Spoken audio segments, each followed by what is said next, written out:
नमस्ते मेरे प्यारे दोस्तों। उम्मीद है आप सब कुशल मंगल होंगे। अब कहानी सुनो, तेंदुआ लूमा और शॉर्टकट जिंदगी की।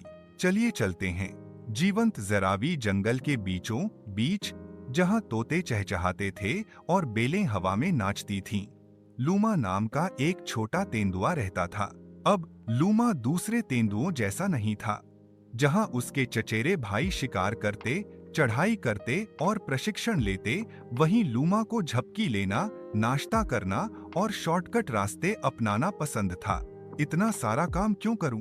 वह धूप में लेटते हुए कहती, जब मैं किसी और के करने का इंतजार कर सकती हूं। जब बंदर फल इकट्ठा करते तो उनके जाने के बाद लूमा चुपके से अंदर आ जाता और जो कुछ भी वे गिराते उसे खा लेता। जब हाथी ठंडक पाने के लिए कीचड़ की ढलान बनाते तो लूमा उसका इस्तेमाल करता, लेकिन उसकी मरम्मत में कभी मदद नहीं करता। फिर भी वह मुस्कुराकर कहती, तेंदुए जन्मजात चतुर होते हैं, हमें ज्यादा मेहनत करने की जरूरत नहीं। अब जंगल के खेल का समय। हर साल जंगल में ग्रेट एनिमल गेम्स का आयोजन होता था। दौड़, पहेलियों और चढ़ाई की चुनौतियों का एक दिन। इस साल विजेता को गोल्डन लीफ क्राउन मिलेगा, जो सम्मान और जंगल के सम्मान का प्रतीक है। यह सुनकर लूमा मुस्कुराई, मुझे प्रशिक्षण की जरूरत नहीं है। मैं कोई छोटा रास्ता ढूंढ लूंगी और जीत जाऊंगी। जब दूसरे लोग अभ्यास और प्रशिक्षण कर रहे थे, लूमा एक शाखा पर सो रही थी, अपने मुकुट के सपने देख रही थी। वह खास दिन आ गया। जंगल उत्साह से गूंज रहा था। तेंदुआ लूमा, गैंडे रोलो, टूकेन टीका और बंदर मीना के बगल में खड़ा था। उद्घोषक ने चिल्लाकर कहा, तैयार हो जाओ, शुरू हो जाओ, शुरू करो।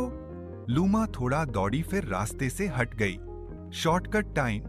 वह झाड़ियों के बीच से फिसलते हुए फुसफुसाई, लेकिन शॉर्टकट कांटेदार लताओं, चिपचिपे कीचड़ और सबसे बुरी बात, एक चौंका देने वाले ततैया के छत्ते तक ले गया।